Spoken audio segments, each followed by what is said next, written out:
En el principio creó Dios los cielos y la tierra. Y la tierra estaba sin orden y vacía, y las tinieblas cubrían la superficie del abismo, y el Espíritu de Dios se movía sobre la superficie de las aguas.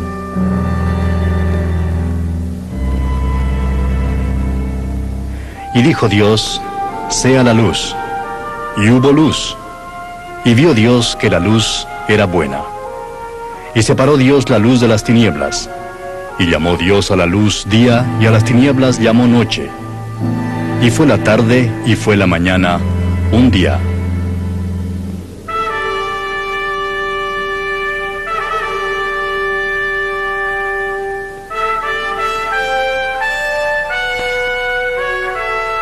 Entonces dijo Dios: haya expansión en medio de las aguas, y separe las aguas de las aguas.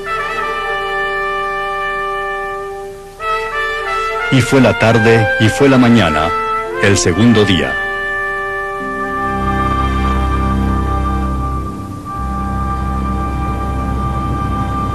Entonces dijo Dios: júntense en un lugar las aguas que están debajo de los cielos, y que aparezca lo seco. Y fue así.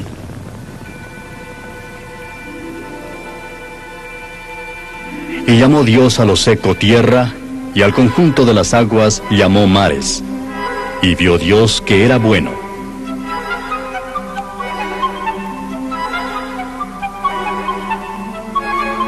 Y dijo Dios: produzca la tierra vegetación, hierbas que den semilla, y árboles frutales que den fruto sobre la tierra según su género, con su semilla en él.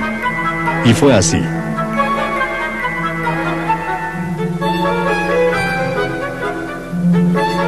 Y vio Dios que era bueno.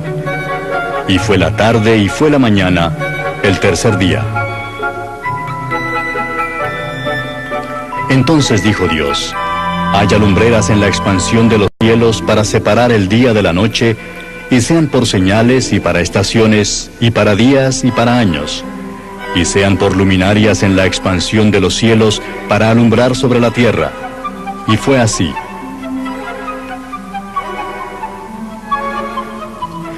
E hizo Dios las dos grandes lumbreras, la lumbrera mayor para dominio del día, y la lumbrera menor para dominio de la noche.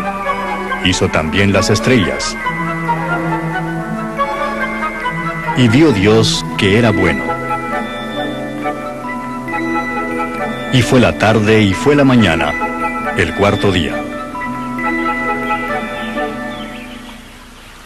Entonces dijo Dios: llénense las aguas de multitudes de seres vivientes, y vuelen las aves sobre la tierra en la abierta expansión de los cielos. Y vio Dios que era bueno. Y fue la tarde y fue la mañana, el quinto día. Y dijo Dios: hagamos al hombre a nuestra imagen, conforme a nuestra semejanza.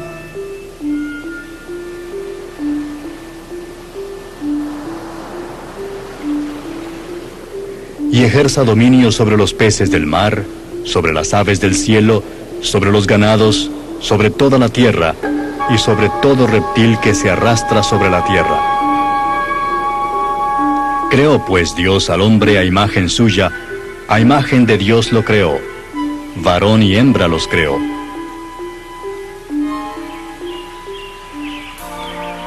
Dios todo lo que había hecho, y he aquí que era bueno en gran manera. Y fue la tarde y fue la mañana, el sexto día. Así fueron acabados los cielos y la tierra y todas sus huestes. Y en el séptimo día completó Dios la obra que había hecho, y reposó en el día séptimo de toda la obra que había hecho. Y bendijo Dios el séptimo día y lo santificó, porque en él reposó de toda la obra que él había creado y hecho.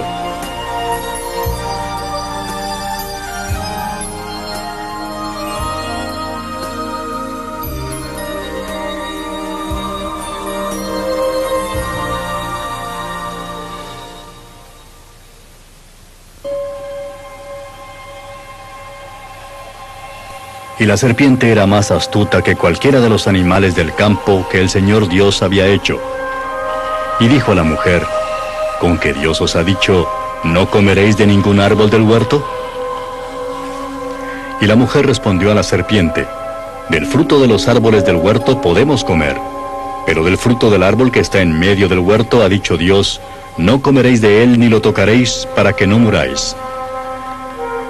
Y la serpiente dijo a la mujer: ciertamente no moriréis, pues Dios sabe que el día que de él comáis, serán abiertos vuestros ojos, y seréis como Dios, conociendo el bien y el mal.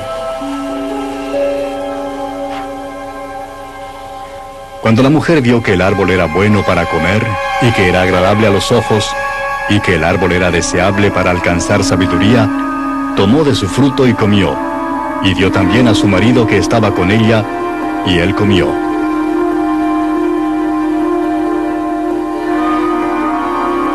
Entonces el Señor Dios dijo a la mujer: ¿qué es esto que has hecho? Y la mujer respondió: la serpiente me engañó y yo comí. Y el Señor Dios dijo a la serpiente: por cuanto has hecho esto, maldita serás más que todos los animales y más que todas las bestias del campo. Sobre tu vientre andarás y polvo comerás todos los días de tu vida.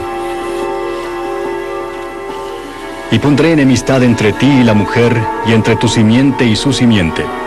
Él te herirá en la cabeza, y tú lo herirás en el calcañar.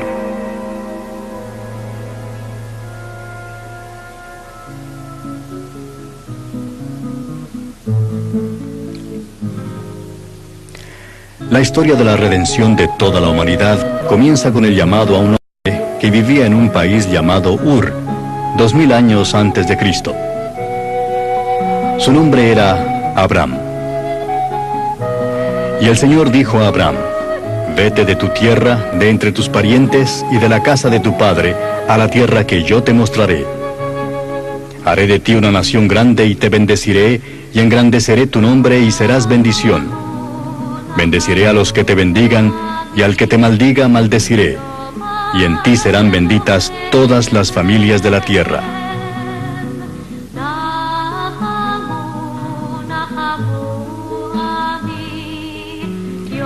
De un hombre vino una raza especial de gente, los judíos, y de sus descendientes vino el Mesías prometido. Esta es su historia, y esta es su tierra. Porque tú eres pueblo santo para el Señor tu Dios. El Señor tu Dios te ha escogido para ser pueblo suyo de entre todos los pueblos que están sobre la faz de la tierra.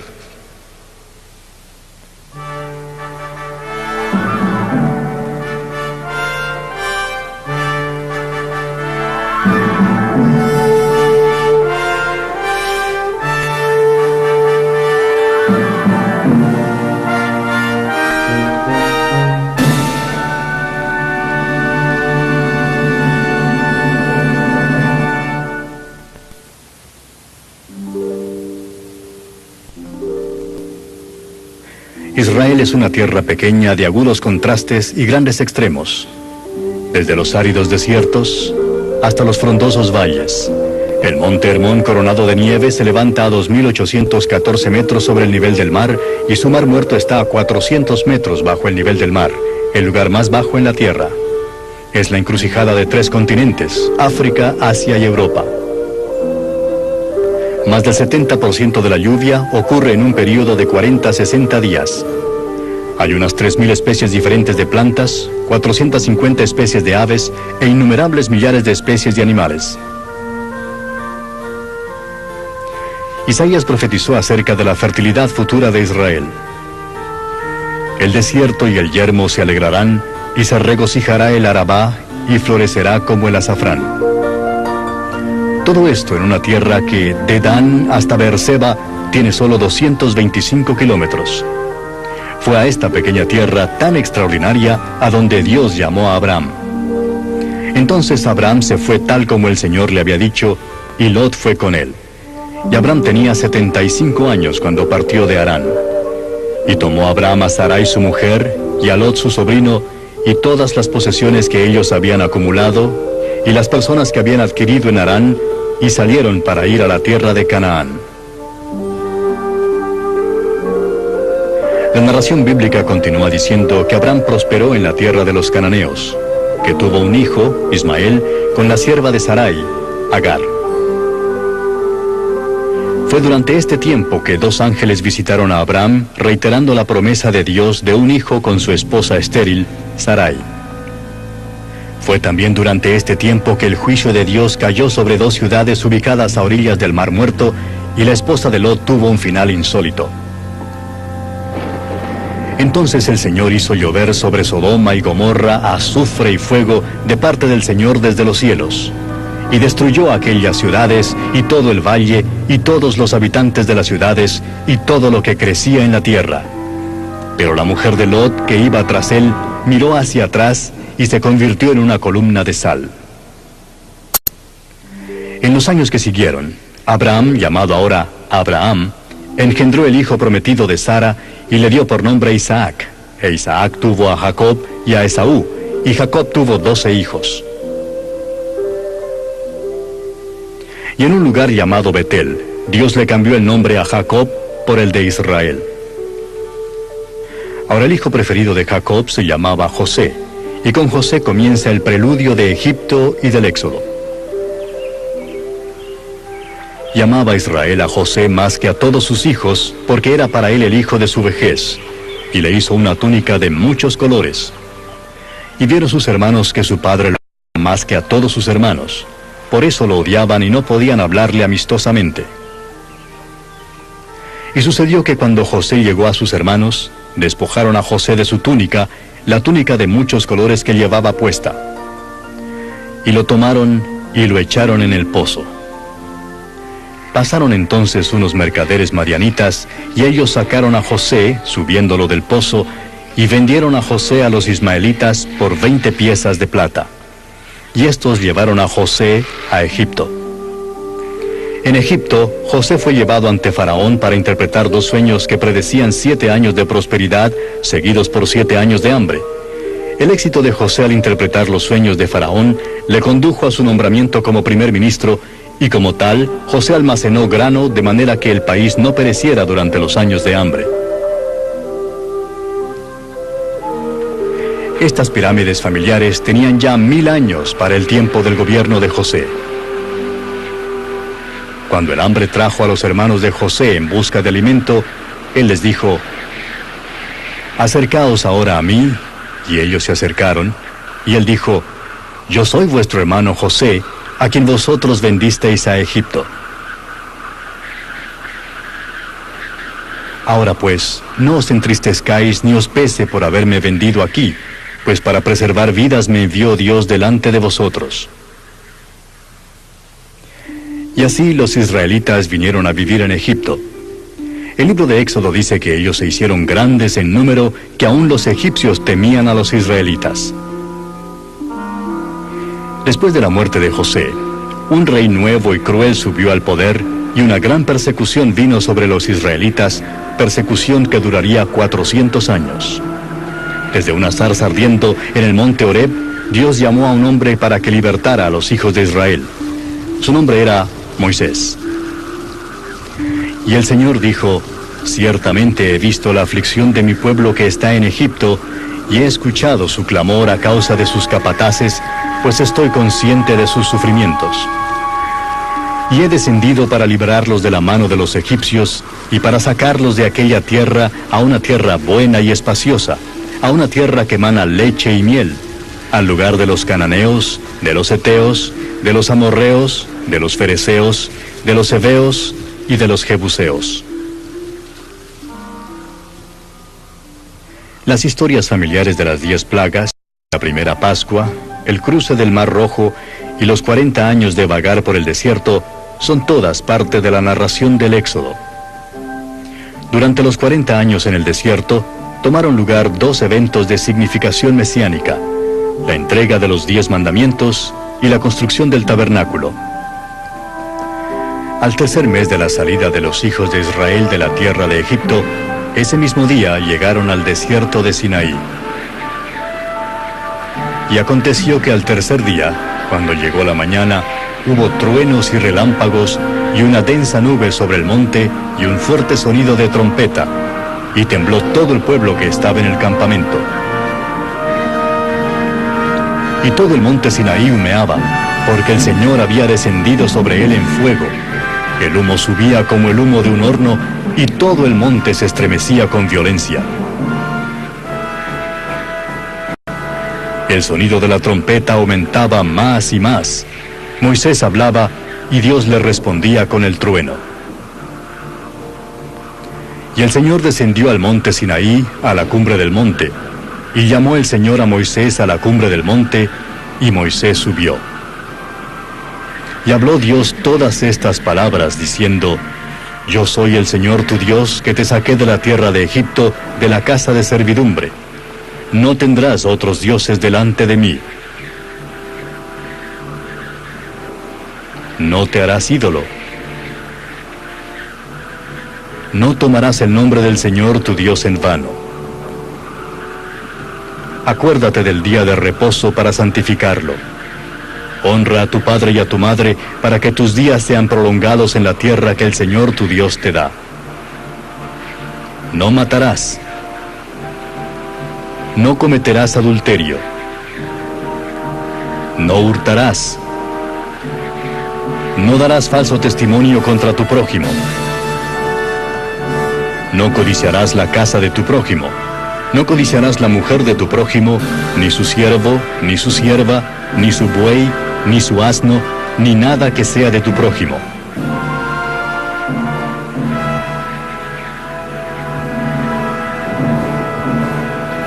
Y todo el pueblo percibía los truenos y relámpagos, el sonido de la trompeta y el monte que humeaba. Y cuando el pueblo vio aquello, temblaron y se mantuvieron a distancia.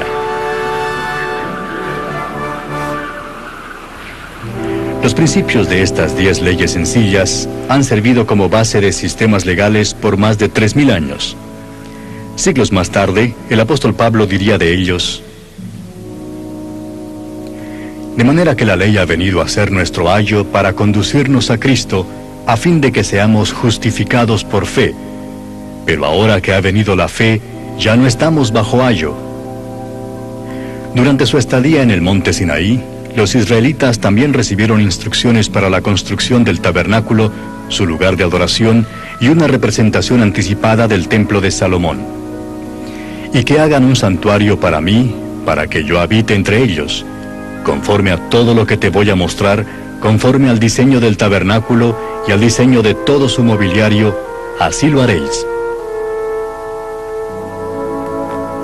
Detalles específicos fueron revelados para la hechura de esta tienda, así como para su mobiliario: el arca, la mesa del pan de la proposición, el candelabro de oro, el altar del incienso, la pila y el altar. También se dio instrucciones con respecto a los sacerdotes que servirían en el tabernáculo, sus vestiduras y sus sacrificios. Así se estableció un pacto entre Dios y su pueblo escogido, un pacto basado en la obediencia de numerosas leyes y el sacrificio de animales. 1475 años más tarde, se establecería un nuevo pacto, un pacto basado en la gracia y en el sacrificio final de Jesús, el Hijo único de Dios. Los hijos de Israel no permanecieron fieles a Dios. Debido a su pecado, vagaron por el desierto por 40 años, hasta que una generación entera murió. Solo a Josué y a Caleb, los espías fieles, se les permitió entrar en la tierra prometida. Fue José quien guió a la siguiente generación de israelitas hasta la tierra que fluye leche y miel. La conquista comenzó en Jericó. Al 7º día se levantaron temprano, al despuntar el día, y marcharon alrededor de la ciudad de la misma manera 7 veces. Y sucedió que a la 7ª vez, cuando los sacerdotes tocaron las trompetas, Josué dijo al pueblo: «Gritad, pues el Señor os ha dado la ciudad». Jericó, la ciudad de las Palmas, está localizada a 27 kilómetros al oriente-nororiente de Jerusalén y a 1036 metros más bajo que Jerusalén. Es la ciudad más antigua sobre la tierra que ha permanecido continuamente habitada. Jericó queda también cerca del lugar tradicional donde Jesús fue tentado y es el lugar donde Jesús conoció a un hombre pequeño de estatura llamado Zaqueo. Desde esta antigua ciudad comenzó la conquista de la tierra prometida. Los 40 años de divagación por el desierto habían terminado. Moisés había muerto, el período de los jueces estaba para comenzar y se abría una nueva página en la historia de la redención del hombre. Una de las muchas ciudades conquistadas por Josué y que se menciona repetidamente en las Sagradas Escrituras es Meguido. Este antiguo lugar santo cananeo llegó a ser más tarde una de las ciudades fortificadas de almacenaje de Salomón, con 1,400 carrozas y 13,000 hombres de a caballo. Aquí fue muerto el rey Josías, rey de Judá, y aquí el profeta del Apocalipsis predijo que la batalla final de todos los tiempos tomará lugar entre las fuerzas del bien y del mal. Y oí una gran voz que desde el templo decía a los 7 ángeles: «Id y derramad en la tierra las 7 copas del furor de Dios». He aquí vengo como ladrón. Bienaventurado el que vela y guarda sus ropas, no sea que ande desnudo y vean su vergüenza. Y los reunieron en el lugar que en hebreo se llama Armagedón. Durante el período de los jueces se repetía un mismo molde o patrón. El pueblo se apartaba de Dios, sufrían un juicio en la forma de invasión u ocupación enemiga, clamaban a Dios para que les ayudara y Él levantaba a un libertador que les libertara de esa situación. El monte Tabor, de 563 metros de altura en Galilea, fue el escenario de uno de tales cambios históricos, esta vez entre el general cananeo Sísara y la juez israelita Débora. Entonces Débora dijo a Barak: «Levántate, porque este es el día en que el Señor ha entregado a Sísara en tus manos. He aquí, el Señor ha salido delante de ti». Bajó pues Barak del monte Tabor, seguido de 10,000 hombres. Y todo el ejército de Sísara cayó a filo de espada. No quedó ni uno. Gedeón, Débora, Sansón, Jefté, 15 en total, jueces valientes sobre Israel en una era obscura de anarquía, codicia y salvajismo.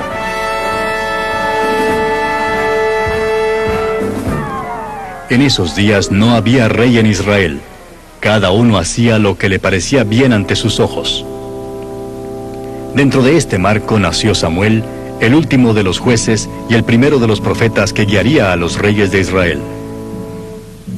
Fue Samuel quien escoltó a Israel hacia la monarquía, ungiendo a Saúl y más tarde a David como reyes sobre Israel.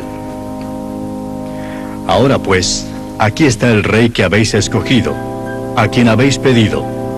He aquí que el Señor ha puesto rey sobre vosotros. Estas vistas del palacio de invierno de Califa Isam en el siglo VIII son un vívido ejemplo de la vida de la realeza antigua. Sin embargo, Gibeá era la fortaleza y residencia real de Saúl. Está ubicada a unos 5 kilómetros al norte de Jerusalén. Su palacio era sencillo y pequeño y medía solo 35 por 52 metros. La sala más grande en el palacio solo era de 4.27 por 7 metros. Saúl, aunque de impresionante estatura, fue un rey débil en un período débil de la historia de Israel. La noche antes de su última batalla, Saúl consultó a una adivina en Endor, una práctica estrictamente prohibida entre los israelitas. Hoy, ese lugar tradicional está ocupado por una comunidad trabajadora conocida como kibutz. Aún antes del suicidio de Saúl, en el monte Gilboa, Samuel había escogido a un sucesor en Belén. Fue el hombre a quien Saúl más despreciaba, David.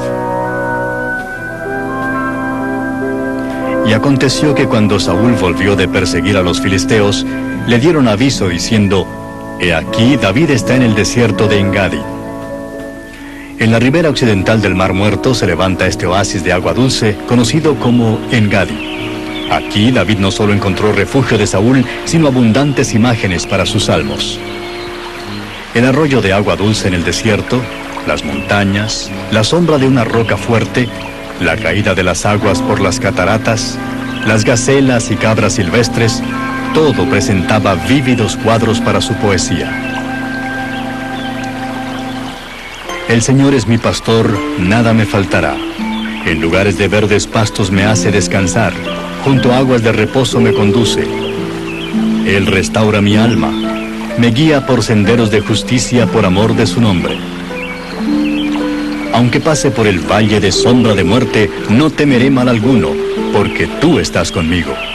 Tu vara y tu cayado me infunden aliento. Tú preparas mesa delante de mí en presencia de mis enemigos. Has ungido mi cabeza con aceite, mi copa está rebosando. Ciertamente el bien y la misericordia me seguirán todos los días de mi vida, y en la casa del Señor moraré por largos días. Así que el muchacho que mató al gigante con una honda llegó a ser el más exaltado rey de Israel. Vinieron pues todos los ancianos de Israel al rey en Hebrón, y el rey David hizo un pacto con ellos en Hebrón delante del Señor. Luego ungieron a David como rey sobre Israel. El reinado de David trajo consigo la edad de oro de Israel. Sus logros fueron muchos, incluyendo la caída del control filisteo y el extender 10 veces las fronteras nacionales. Fue David quien capturó la ciudad de Jebús de los jebuseos y la estableció como la capital política y espiritual de Israel.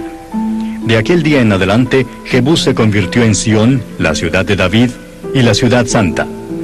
Nos conocemos mejor como Jerusalén. Más tarde, David escribía: Yo me alegré cuando me dijeron, vamos a la casa del Señor.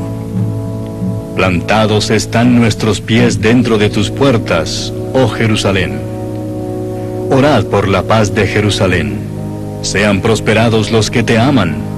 Haya paz dentro de tus muros y prosperidad en tus palacios. En los 30 siglos que han transcurrido desde David, Jerusalén ha sido conquistada más de 20 veces. Aún así, en el día de hoy Jerusalén todavía representa el latido del judaísmo. El muro occidental, que algunas veces se le llama el Muro de los Lamentos, sobrevive como el único remanente de la última área del templo, destruido por los romanos en el año 70 de nuestra era. Aquí se reúnen los judíos contemporáneos para recordar la gloria del reinado de David y para esperar una restauración de esa gloria cuando venga el Mesías. Con su reunificación en 1967, Jerusalén entró a un período de notable crecimiento. El Knesset, el edificio del Parlamento de Israel, así como los nuevos edificios de apartamentos, los parques, hospitales, hoteles y escuelas se levantan en marcado contraste con los muros y el mercado de la antigua ciudad. Jerusalén es también conocida como Ciudad Santa por los cristianos y musulmanes. La mezquita de Omar, también conocida como la Cúpula de la Roca, un santuario musulmán, se levanta en el mismo sitio donde Abraham ofreció a Isaac, donde David compró la era y donde Salomón construyó el templo. Sin embargo, para el musulmán es el lugar donde se cree que su profeta Mahoma ascendió al cielo. Para el cristiano, Jerusalén es la ciudad donde Jesús caminó, donde él enseñó acerca del verdadero reino de Dios. Es donde él desafió a las autoridades corrompidas que le crucificaron y donde él se levantó a la vida victorioso sobre la muerte. El apóstol Pablo escribió de él: porque mientras aún éramos débiles, a su tiempo Cristo murió por los impíos. Porque a duras penas habrá alguien que muera por un justo, aunque tal vez alguno se atreva a morir por el bueno.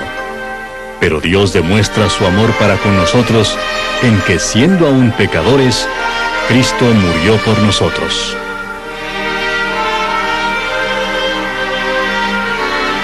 Cada año, millares de peregrinos cristianos visitan a Jerusalén para caminar donde Jesús caminó y asistir a las fiestas y festivales de los que se habla en la Biblia. Durante la fiesta de los tabernáculos, por ejemplo, cientos de cristianos de todo el mundo se juntan para marchar desde el monte Sión hasta el monte de los Olivos, una ruta transitada frecuentemente por Jesús. El reino de Dios que Jesús estableció con su propia muerte y resurrección es el mismísimo que se le prometió a David por medio del profeta Natán. Tu casa y tu reino permanecerán para siempre delante de mí. Tu trono será establecido para siempre. David juntó los materiales para la construcción del templo. Sin embargo, no se le permitió construirlo. Pero Dios me dijo: no edificarás casa a mi nombre, porque eres hombre de guerra y has derramado mucha sangre. A David le sucedió su hijo Salomón. Fue Salomón quien recogió los beneficios de los 40 años de reinado exitoso de su padre. Los numerosos programas de edificación y las aventuras comerciales de Salomón le dieron a Israel su edad de oro de prosperidad. En sus propias palabras: engrandecí mis obras, me edifiqué casas, planté viñas para mí, me hice jardines y huertos y planté en ellos toda clase de árboles frutales. Me hice estanques de aguas para regar el bosque con árboles en pleno crecimiento, y me engrandecí y a todos los que me precedieron en Jerusalén. También la sabiduría permaneció conmigo. Consideré luego todas las obras que mis manos habían hecho y el trabajo en que me había empeñado, y he aquí, todo era vanidad y correr tras el viento, y sin provecho bajo el sol. A Salomón se le recuerda por su riqueza, sus esposas y su sabiduría. La Biblia lo recuerda mejor por la construcción del templo, un honor que le fue negado a su David. El templo era similar en concepto y función al tabernáculo, excepto que era exactamente 2 veces más largo. Así como en el tabernáculo, el lugar santo contenía el altar de oro del incienso, la mesa del pan de la proposición y los candelabros de oro. El lugar santísimo era de 9.14 por 9.14 por 9.14 metros, un cubo perfecto, y separado del lugar santo por un velo rico de tela azul, púrpura y escarlata. Aquí fue colocada el arca con 2 querubines grandes hechos de madera de olivo revestida de oro. Fuera del lugar santo se levantaba el gran altar del holocausto y el mar de metal fundido, ambos hechos de bronce. Había también 10 pilas pequeñas de bronce, 5 a cada lado del altar. El templo en toda su gloria era, sin embargo, solo una sombra de algo que vendrá. Cuando Jesús fue cuestionado por los judíos gobernantes de su día, él respondió: «Destruid este templo y en 3 días lo levantaré». Jesús hablaba de sí mismo y del nuevo pacto que él establecería. Con la muerte de Salomón vino el fin del Reino Unido. Los días gloriosos de Israel duraron solo 2 generaciones antes de que la lucha interna, la idolatría y las luchas entre las familias rompieran el reino. Con los reinos divididos y sus reyes malvados, vino un renovado predominio de los profetas. Uno de los profetas más vívidos de esta era fue Elías. Entonces Elías Tisbita, que era uno de los moradores de Galaad, dijo a Acab: «Vive el Señor, Dios de Israel, delante de quien estoy, que ciertamente no habrá rocío ni lluvia en estos años, sino por la palabra de mi boca». Y vino a Elías la palabra del Señor diciendo: «Sal de aquí y dirígete hacia el oriente y escóndete junto al arroyo Querit, que está al oriente del Jordán. Y beberás del arroyo, y he ordenado a los cuervos que te sustenten allí». El arroyo Querit está ubicado junto al camino de Jericó, al oriente de Jerusalén. El monasterio de San Jorge conmemora la residencia de Elías en las cuevas junto a estos peñascos. A Elías se le recuerda mejor por su confrontación con los profetas de Baal en el monte Carmelo. Elías se acercó a todo el pueblo y dijo: «¿Hasta cuándo vacilaréis entre 2 opiniones? Si el Señor es Dios, seguidle, y si Baal, seguidle a él». Cuando los profetas de Baal fracasaron en evocar a su Dios falso, la Biblia dice: «Y sucedió que a la hora de ofrecerse el sacrificio de la tarde, el profeta Elías se acercó y dijo: Oh Señor, Dios de Abraham, de Isaac y de Israel, que se sepa hoy que tú eres Dios en Israel, que yo soy tu siervo y que he hecho todas estas cosas por palabra tuya. Respóndeme, oh Señor, respóndeme, para que este pueblo sepa que tú, oh Señor, eres Dios y que has hecho volver sus corazones». Entonces cayó el fuego del Señor y consumió el holocausto la leña, las piedras y el polvo, y lamió el agua de la zanja. Cuando todo el pueblo lo vio, se postraron sobre su rostro y dijeron: El Señor, Él es Dios. El Señor, Él es Dios. Entonces Elías les dijo: Prended a los profetas de Baal, que no se escape ninguno de ellos. Los prendieron, y Elías los hizo bajar al torrente Cisón, y allí los degolló.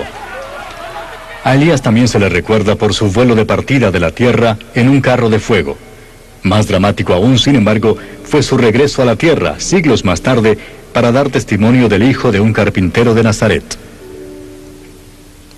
6 días después, Jesús tomó consigo a Pedro, a Jacobo y a Juan su hermano, y los llevó aparte a un monte alto, y se transfiguró delante de ellos, y su rostro resplandeció como el sol, y sus vestiduras se volvieron blancas como la luz.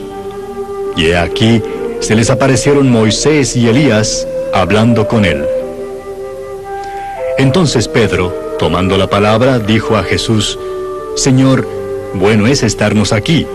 Si quieres, haré aquí 3 enramadas, una para ti, otra para Moisés y otra para Elías. Mientras estaba aún hablando, he aquí una nube luminosa los cubrió, y una voz salió de la nube diciendo: Este es mi Hijo amado, en quien me he complacido. A él oíd. En el año 722 a.C., el reino del norte de Israel cayó ante los crueles asirios. Una generación anterior, Dios envió a otro de sus profetas a la capital de Asiria para predicar el arrepentimiento. Este renuente y no tan valiente profeta fue Jonás. Levántate, ve a Nínive, la gran ciudad, y proclama contra ella, porque su maldad ha subido hasta mí. Pero Jonás se levantó para huir a Tarsis, lejos de la presencia del Señor. Y descendiendo a Jope, encontró un barco que iba a Tarsis. Jope o Jaffa, como se le llama hoy, está localizada en la costa mediterránea de Israel, al sur de la moderna ciudad de Tel Aviv. Aquí se importaron los cedros del Líbano para el templo. Aquí Dorcas fue resucitada de los muertos. Y aquí Pedro tuvo una gran visión acerca de los gentiles y el Evangelio. Fue pues esta la ciudad desde donde Jonás trató de huir de Dios. La conocida historia del gran pez que se tragó a Jonás y el arrepentimiento de Nínive ante la predicación de Jonás son recordativos antiguos de la preocupación de Dios por todas las naciones. Judá, el reino del sur, también cayó bajo el juicio de Dios. Entonces Isaías dijo a Ezequías: Oye la palabra del Señor. He aquí vienen días cuando todo lo que haya en tu casa y todo lo que tus padres han atesorado hasta el día de hoy será llevado a Babilonia. Nada quedará, dice el Señor. Los demás hechos de Ezequías y todo su poderío, y cómo hizo el estanque y el acueducto y trajo agua a la ciudad, ¿no están escritos en el libro de las crónicas de los reyes de Judá? En el año 587 a.C., Jerusalén cayó ante Babilonia. El profeta Ezequiel, quien repetidamente había advertido a Judá de la ruina pendiente, ahora predicaba esperanza para un glorioso Israel unificado en el futuro. Las promesas de Ezequiel comenzaron a cumplirse cuando un gran contingente de cautivos regresó a Canaán en el año 538 a.C. La tierra a la cual ellos regresaron es un cuadro de un retorno aún mayor para todos los hijos de Dios. El escritor del libro de Hebreos dice: pero en realidad anhelan una patria mejor, es decir, celestial, por lo cual Dios no se avergüenza de ser llamado Dios de ellos, pues les ha preparado una ciudad.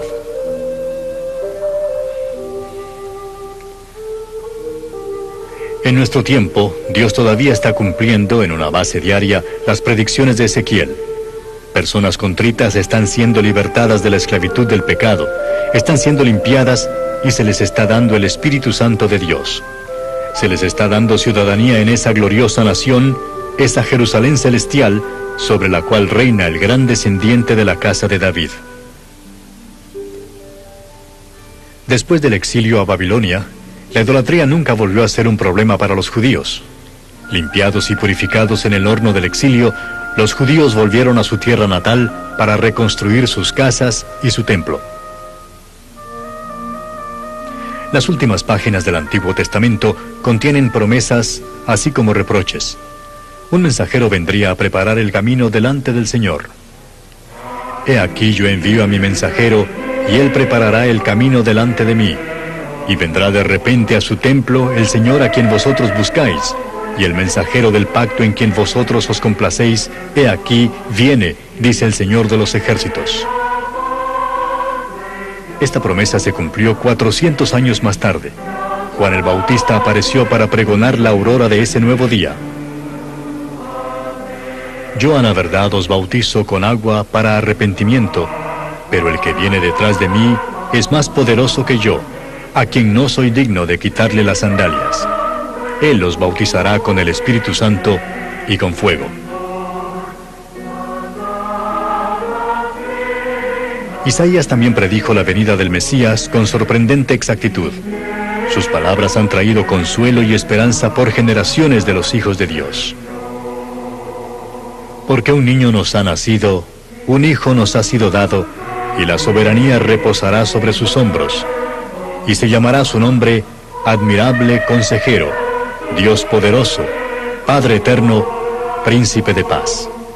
El aumento de su soberanía y de la paz no tendrán fin sobre el trono de David y sobre su reino, para afianzarlo y sostenerlo con el derecho y la justicia, entonces y para siempre.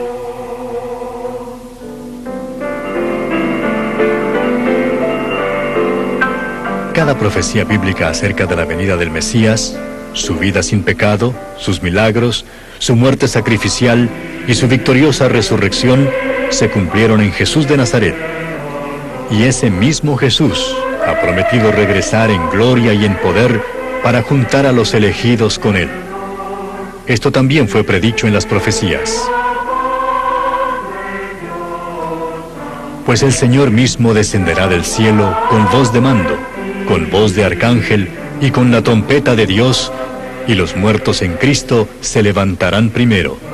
Entonces nosotros, los que estemos vivos y que permanezcamos, seremos arrebatados juntamente con ellos en las nubes al encuentro del Señor en el aire, y así estaremos con el Señor siempre. Concluimos con las palabras del apóstol Pedro, dándonos cuenta de que por medio de Jesucristo, el Mesías y el Salvador del mundo, todos los que están en Él han sido escogidos por Dios para ser herederos de la salvación.